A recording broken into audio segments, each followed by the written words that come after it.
Hello everyone, welcome to the vlog. അപ്പോൾ നമ്മൾ ഇഷ്ടപ്പെട്ട കാര്യങ്ങളിലൂടെ ഇഷ്ടമുള്ളൊരു ദിവസം തുടങ്ങാമെന്ന് വിചാരിച്ചാൽ ഏറ്റവും മനോഹരമായിട്ടുള്ളൊരു ഫീലിംഗാണ്. അപ്പോൾ ഇന്ന് ഞാൻ കുക്കർ ബിരിയാണിയുടെ ഒരു വീഡിയോസ് കാണിച്ചിട്ട് തന്നെ ഈ ഒരു വ്ലോഗ് തുടങ്ങാം കേട്ടോ.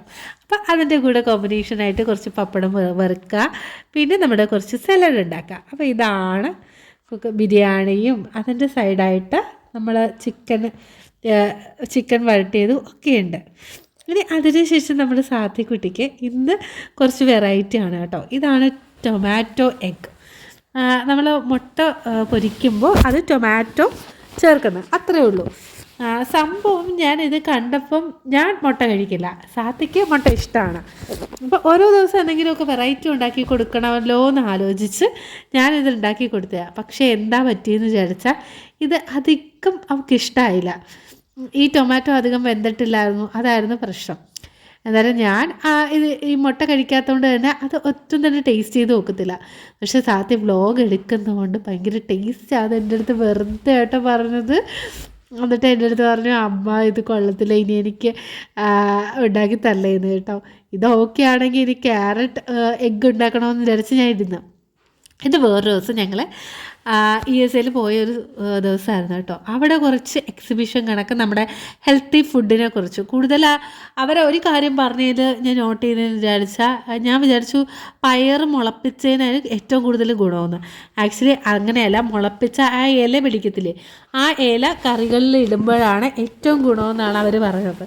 അപ്പോൾ അതിനെപ്പറ്റിയുള്ള ക്ലാസ്സുകളും കാര്യങ്ങളും ഒക്കെയാണ്.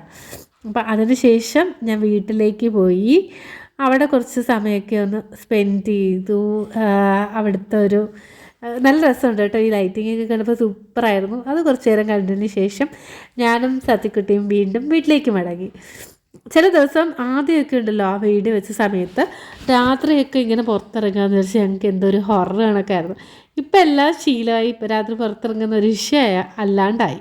അപ്പം ഇനി പിറ്റേ ദിവസം സാത്തി രാവിലെ തന്നെ അച്ഛനും അമ്മയും വീട്ടിൽ പോയിട്ടുണ്ട്.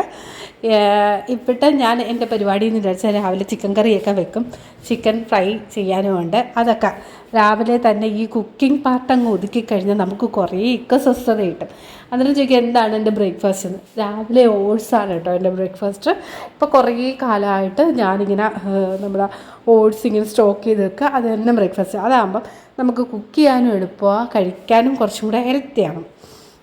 പിന്നെ എൻ്റെ ഒരുപാട് ഡ്രീംസ് ഇതിനോടകം ഞാൻ അച്ചീവ് ചെയ്ത് കഴിഞ്ഞിട്ടുണ്ട്. ഇപ്പം ഞാൻ നേരത്തെ എൻ്റെ പല വീഡിയോസിലും പറഞ്ഞ പോലെ ഈ വീടിൻ്റെ കാര്യത്തിലാണെങ്കിലും ഈ വീട് പണി കഴിഞ്ഞ സമയത്ത് കുറേ കാര്യങ്ങളൊക്കെ അച്ചീവ് ചെയ്യാനുണ്ടായിരുന്നു. അതൊക്കെ ഈ ഒരു വർഷത്തിനുള്ളിൽ ഞാൻ മനസ്സിൽ വിചാരിച്ച എല്ലാ കാര്യങ്ങളും നടന്നിട്ടുണ്ട്. അപ്പോൾ അതിനെപ്പോഴും ദൈവത്തിനോട് എപ്പോഴും ഒരു നന്ദി. നമ്മളെപ്പോഴും പറയത്തില്ലേ യൂട്യൂബിനകത്ത് അഫർമേഷൻസ്, അതുപോലെ തന്നെ നമ്മൾ എപ്പോഴും ഒരു നന്ദി പറയണമെന്ന്. അത് ശരിക്കും പറഞ്ഞാൽ നമ്മളിപ്പോൾ എഴുതി നന്ദി പറയണമെന്നൊന്നുമില്ല. നമ്മൾ ഓരോ കാര്യങ്ങളും നമ്മുടെ ലൈഫ് ചെയ്തുകൊണ്ടിരിക്കുന്ന സമയത്ത് തന്നെ നമുക്ക് നന്ദി പറയാം. അങ്ങനെ ഞാൻ ഏറ്റവും കൂടുതൽ ഇപ്പം എനിക്ക് ഒരു ഡേ ലൈഫിൽ ഏറ്റവും കൂടുതൽ സ്പെൻഡ് ചെയ്യുന്ന ടൈം എവിടെയാണെന്ന് വെച്ചാൽ എൻ്റെ വർക്ക് പ്ലേസിലാണ്. അപ്പോൾ വർക്ക് ചെയ്യുന്ന സമയത്ത് ഇതൊന്നും അഫർമേഷൻസിനോ അല്ലെങ്കിൽ ഒരു ഗ്രാറ്റിറ്റ്യൂഡിനോ ഒന്നും നേരെയല്ല. അപ്പം പിന്നെയുള്ള എനിക്ക് കിട്ടുന്ന സമയം എന്ന് വിചാരിച്ചാൽ കിച്ചണിലാണ് എൻ്റെ ഒരു ദിവസത്തെ പ്ലാനിങ് ഫുള്ള് എൻ്റെ തലയിലിങ്ങനെ നിൽക്കുന്നത്. ഇപ്പോൾ പ്രായം ചേർന്ന് വരുമ്പോൾ നമ്മൾ കുറേ കാര്യങ്ങളൊക്കെ വിട്ടുപോകാറുണ്ട്. ആ ഒരു സംഭവം മാത്രമേ ഞാൻ ഇപ്പം എഴുതി വെക്കാറുള്ളൂ. ബാക്കിയെല്ലാം ശരിക്കും പറഞ്ഞാൽ നമ്മുടെ മെമ്മറീസിൽ തന്നെ. ഇപ്പം മീൽ പ്രിപ്പറേഷൻസ്, അങ്ങനത്തെ കാര്യങ്ങൾ, ഇതൊക്കെ കഴിയുന്നത് നമ്മളൊന്ന് മെമ്മറിയിൽ സൂക്ഷിക്കാൻ ട്രൈ ചെയ്യണം. ഇപ്പം എത്ര പേര് അതിനൊക്കെ ട്രൈ ചെയ്യുമെന്ന് അറിയത്തില്ല. ഇപ്പം എല്ലാം റെഡിമെയ്ഡ് കണക്ക് ആണല്ലോ നമ്മുടേത്. അങ്ങനെ ഗ്രാജുവലി നമ്മുടെ മെമ്മറി ഇൻക്രീസ് ആവും. അതുപോലെ തന്നെ നമ്മളെ പറ്റിയുള്ള ഒരു സെൽഫ് എസ്റ്റീമില്ലേ, എനിക്ക് ഇത്രയൊക്കെ ഓർത്ത് കൃത്യമായിട്ട് നമുക്ക് നടത്താൻ കഴിയുമെന്നുള്ളൊരു വിശ്വാസം അത് കൂടി വരും. ഇതൊക്കെയെന്ന് വിചാരിച്ചാൽ ചെറിയ ചെറിയ കാര്യങ്ങളാണ് കേട്ടോ ഞാനിവിടെ ഇംപ്ലിമെൻറ്റ് ചെയ്യുന്നത്. ഇനി വീഡിയോയിലേക്ക്. അപ്പം ഒരു അടുപ്പിൽ നമ്മൾ ചിക്കൻ ഫ്രൈ എല്ലാം റെഡിയായി. രണ്ടാമത്തെ അടുപ്പിൽ സാത്തിക്കുട്ടിക്ക് കുറേ ബക്കറ്റ് ലിസ്റ്റ് ഉണ്ട് കേട്ടോ. അപ്പോൾ ആ ബക്കറ്റ് ലിസ്റ്റിലുണ്ടായ ഒരു സംഭവമാണ് ഉപ്പിലിട്ട മാങ്ങ വേണമെന്ന്, അതുപോലെ തന്നെ ഉപ്പിലിട്ട നെല്ലിക്ക. ഓരോ പ്രാവശ്യം ഞാൻ ചോദിക്കും, നിനക്ക് എന്താണ് ഇഷ്ടം, നമ്മൾ ഹോം മെയ്ഡായിട്ട് ഉണ്ടാക്കുന്നത് എന്താണ് നിനക്ക് ഇഷ്ടമെന്ന്. അപ്പോൾ അവൾ ഇതേ കണക്ക് ഓരോ ഐറ്റംസ് പറയും. അപ്പോൾ ഞാൻ എല്ലാ ആഴ്ചയും ഇങ്ങനെ ഉണ്ടാക്കി കൊടുക്കും. ഇനി അടുത്ത നമ്മളൊന്ന് ഔട്ടിങ്ങിന് പോവാണ്. ഔട്ടിംഗ് എന്ന് വെച്ചാൽ വേറെ ഒന്നുമല്ല, കുറച്ച് വീട്ടിലെ സാധനങ്ങളൊക്കെ മേടിക്കണം. അതൊക്കെ ഞാൻ എപ്പോഴും മേടിക്കുന്നത് ആസ് യൂഷ്വൽ വീക്കെൻഡിലാണ്. പിന്നെ ഈ ഇട്ടിരിക്കുന്ന ഒരു ഡ്രസ്സും ഈ ഒരു ബാഗുമാണ് ഞാൻ സ്ഥിരം യൂസ് ചെയ്യുന്നത്. ഞാൻ പറഞ്ഞില്ലേ, ഞാനിപ്പോൾ വണ്ണം വെച്ചുകൊണ്ട് തന്നെ ഒരുപാട് ഡ്രസ്സൊന്നും എനിക്ക് കറക്റ്റല്ല. എനിക്ക് 1-2 ഡ്രസ്സുകൾ ഞാനിങ്ങനെ കണ്ടിന്യൂസ് ആയിട്ട് യൂസ് ചെയ്യും. അതായത് ഞാൻ പറഞ്ഞില്ലേ, ഈ ഒരു ഡ്രസ്സ് മേടിച്ചാൽ ഞാനൊരു മിനിമം ഒരു 20-30 പ്രാവശ്യമെങ്കിലും ഞാൻ ഇട്ടിരിക്കും. അതെനിക്ക് ഏറ്റവും കംഫർട്ടബിൾ ഡ്രസ്സാണെങ്കിൽ അങ്ങനെ. പിന്നെ പിന്നെ ചിലവർ പറയും വെടിയിടുന്ന ഡ്രസ്സ് കുറച്ച് പഴകിക്കഴിഞ്ഞാൽ വീട്ടിൽ ഇടാന്ന്. പക്ഷേ എൻ്റെ കാര്യത്തിൽ അങ്ങനത്തെ ഒരു സംഭവമേ ഇല്ല. മിക്കവാറും വെടിയിടുന്ന എല്ലാ ഡ്രസ്സുകളും നന്നായിട്ട് തന്നെയാണ് ഇരിക്കുന്നത്. ഇതിപ്പോൾ ഞാൻ വീഡിയോയിൽ കാണിച്ചത് ലിസ്റ്റാണ് കേട്ടോ. ഷോപ്പിങ്ങിന് പോകുന്ന മുമ്പ് ജസ്റ്റ് എഴുതി വെക്കുന്ന ലിസ്റ്റ്. കുറേ കാര്യങ്ങളെല്ലാം ഞാൻ പറഞ്ഞതുപോലെ ഹാഫ് മെമ്മറിയാണ്.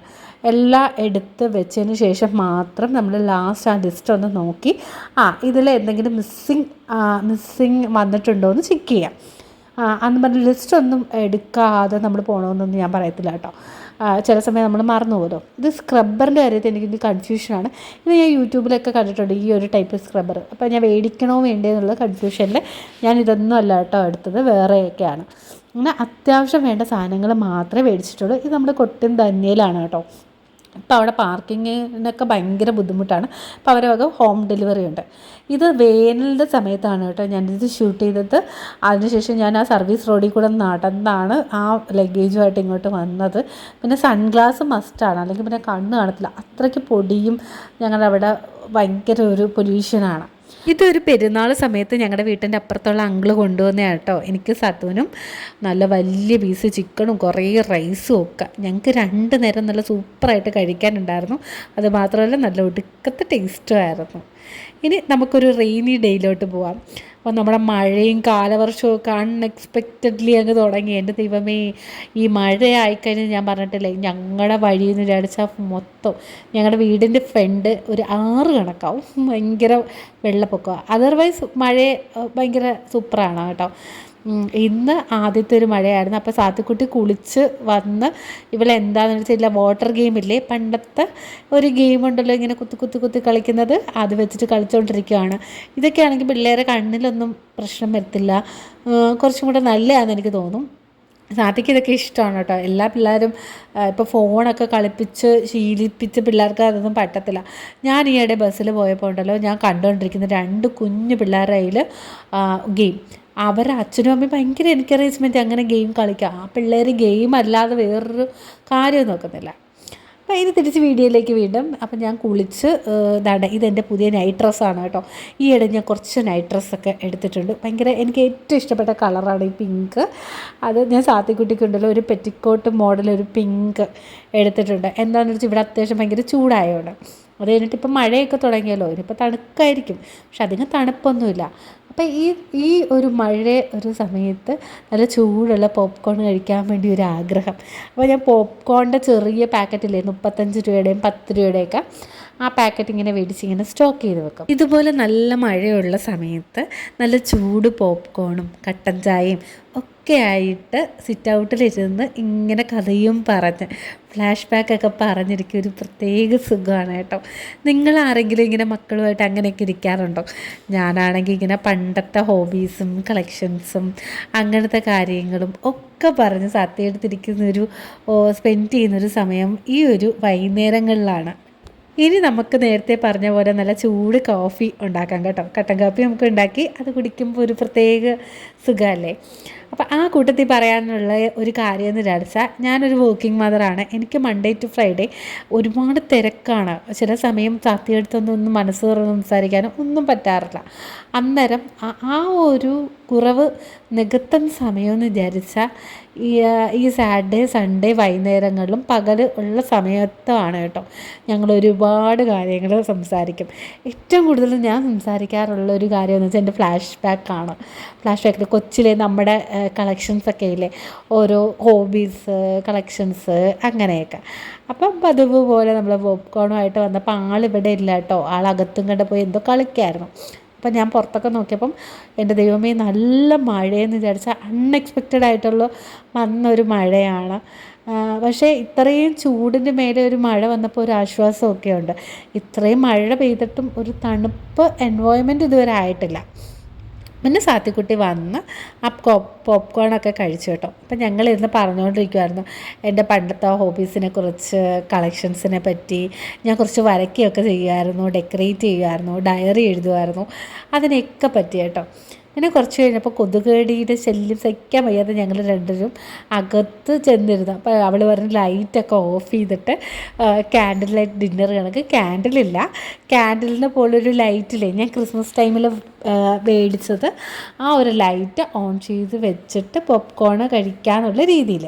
അന്നേരം പിന്നെ ഞങ്ങൾ കട്ടൻ കാപ്പിയൊക്കെ കുടിച്ച് പോപ്കോണൊക്കെ കഴിച്ച് കഴിഞ്ഞപ്പോൾ ശ്രീസന്ധ്യയായി. ഈ പ്രാവശ്യം ഈ സൺഡേ ഞങ്ങളുടെ അമ്പലത്തിൽ പോക്ക് നടന്നില്ല കേട്ടോ. ഈ പെരും മഴയത്ത് പോകാൻ പറ്റിയില്ലല്ലോ. അതിന് പകരം എൻ്റെ സാത്തിക്കുട്ടിയും മണിയടിയും പ്രാർത്ഥനയും ഒക്കെ ഉണ്ടായിരുന്നു കേട്ടോ. അവൾ പ്രാർത്ഥിക്കുന്ന കാണാൻ ഒരു പ്രത്യേക രസമാണ്. എന്തൊക്കെയോ മന്ത്രങ്ങളൊക്കെ ചൊല്ലി ഇങ്ങനെ ഭയങ്കര ഇങ്ങനെ അതിനകത്ത് തന്നെ മുഴുകിയിരുന്ന് പ്രാർത്ഥിക്കാമെന്ന് അറിയത്തില്ലേ, ആ ഒരു ഭക്തിയൊന്നും എനിക്ക് സത്യസന്ധമായിട്ട് കിട്ടിയിട്ടില്ല. പക്ഷേ എനിക്കിങ്ങനെ വിളക്ക് കത്തിക്കുന്നതും പിന്നെ വല്ലപ്പോഴും അമ്പലത്തിൽ പോകുന്ന അതൊക്കെ ഭയങ്കര ഇഷ്ടം തന്നെയാണ്. അല്ല സ്ഥിരം ഒരു ഭക്തിയൊന്നും അല്ല കേട്ടോ. പക്ഷെ സാത്തി നേരെ ഓപ്പോസിറ്റാണ്. അവർക്ക് ഇതിനൊക്കെ ഒരു പ്രത്യേക താല്പര്യമാണ്. അത് ഓരോ പിള്ളേരുടെ ഒരു നേച്ചർ കണക്ക് ഇരിക്കുമെന്ന് എനിക്ക് തോന്നുന്നു. ചിലവർ പറയും നമ്മുടെ വീട്ടിലെ ശീലങ്ങളായിരിക്കും പെട്ടെന്ന് അവർ പഠിക്കുകയെന്ന്.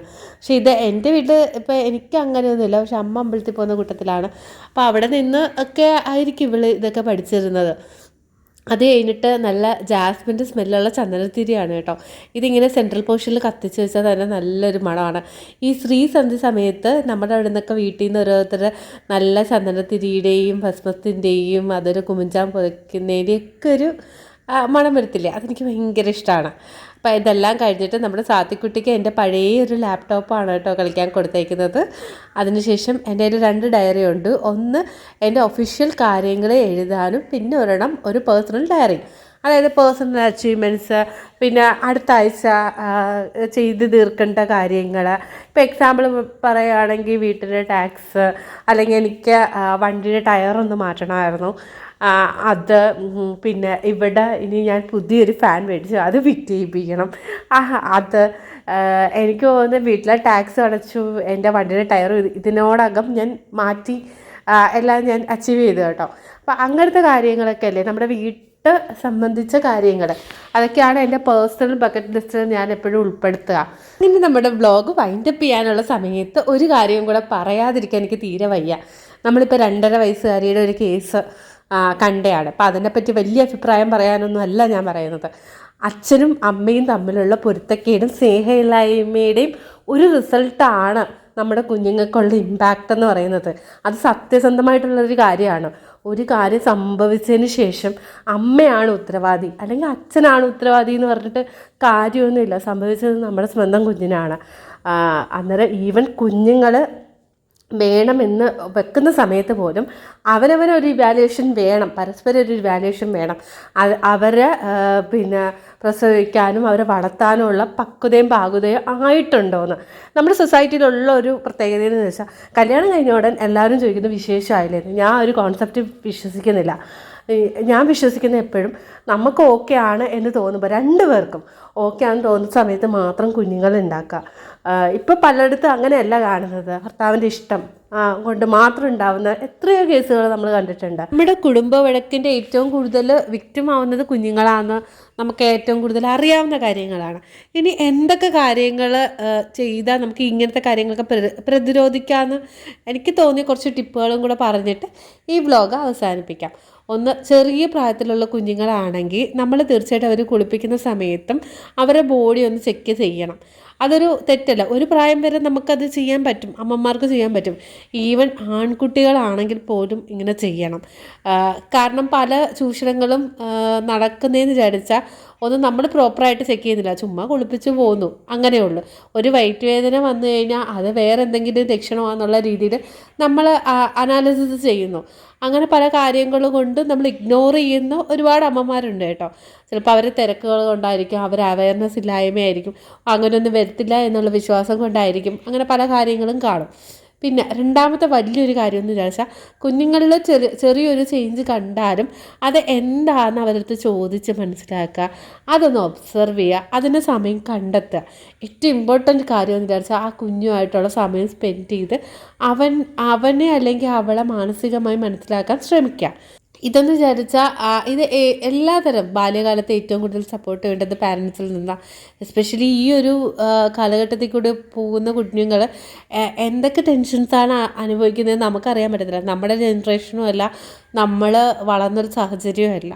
അപ്പോൾ അവർക്ക് മാക്സിമം സപ്പോർട്ട് ചെയ്യുക, പിന്നെ എപ്പോഴും അവരെ എൻകറേജ് ചെയ്യുക. എന്ത് സംഭവിച്ചാലും നമ്മൾ കൂടെ ഉണ്ടെന്നുള്ളൊരു വിശ്വാസം ഉണ്ടല്ലോ. എന്ത് പറഞ്ഞാലും അമ്മയുടെ അടുത്ത് പറഞ്ഞാൽ കുഴപ്പമില്ല, അല്ലെങ്കിൽ അച്ഛൻ്റെ അടുത്ത് പറഞ്ഞാൽ എനിക്കിത് പരിഹരിക്കാൻ കഴിയും എന്നൊരു വിശ്വാസം കൊച്ചിലെ തൊട്ട് തന്നെ വളർത്തിയെടുക്കുക. അന്നേരം നമ്മുടെ വ്ളോഗ് ഇവിടെ അവസാനിക്കുകയാണ്.